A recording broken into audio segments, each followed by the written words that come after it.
नंदिनी और दिलीप की शादी के कुछ हफ्तों बाद ही सास की मृत्यु हो जाती है, जिस वजह से ससुराल में आई नई बहू एकदम अपने ऊपर इतनी जिम्मेदारी देखकर घबरा जाती है। मुझे घर गृहस्थी के बारे में कुछ नहीं पता, सब कुछ कैसे संभालूंगी? मैं तो किसी रिश्तेदार को ठीक से जानती तक नहीं। अगर कहीं कोई गलती हो गई तो लोग क्या कहेंगे? नंदिनी, तुम बेमतलब इतना टेंशन ले रही हो। घर में हम दोनों के अलावा कोई है नहीं। जैसा भी काम करो कोई जज करने वाला नहीं है। रही बात रिश्तेदारों की तो उन्हें मैं संभाल लूंगा। पति का सपोर्ट देखकर नंदिनी के अंदर हिम्मत आ जाती है। अब दोनों मिलकर एक दूसरे को संभालते हुए आगे बढ़ने लगते हैं। इसी तरह 1 साल बीत जाता है और श्राद्ध के दिन शुरू होते हैं।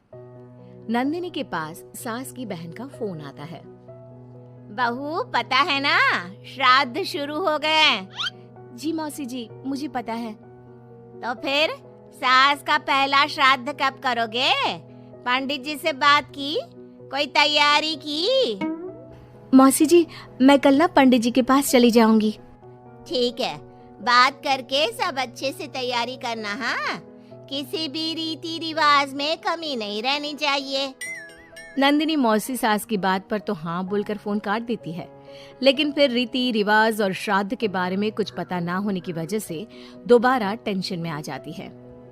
शाम को दिलीप के घर वापस आते ही उस पर अपने सवालों की बारिश शुरू कर देती है। आज मौसी जी ने फोन करके मम्मी के श्राद्ध के बारे में बोला। हाँ, मुझे याद है। तुम पंडित जी से बात कराओ, बाकी फिर वैसे ही तैयारी कर लेंगे।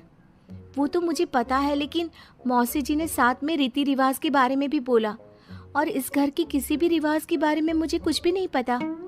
देखो, इतना सोचने की जगह जैसा पंडित जी बोले वैसा कर लो, सब सही होगा।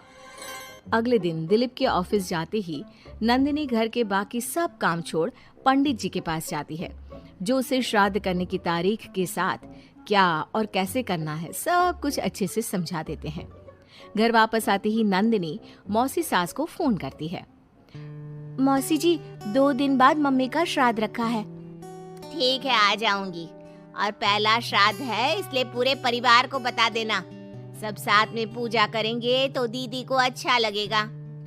मौसी के कहे मुताबिक नंदिनी सबको इन्फॉर्म कर पूजा की तैयारियों में लग जाती है। 2 दिन बाद पूरा परिवार उनके घर इकट्ठा होता है और देखते ही देखते सबके बीच गृह युद्ध शुरू हो जाता है, जिससे नंदिनी और दिलीप की परेशानी कम होने की जगह बढ़ जाती है।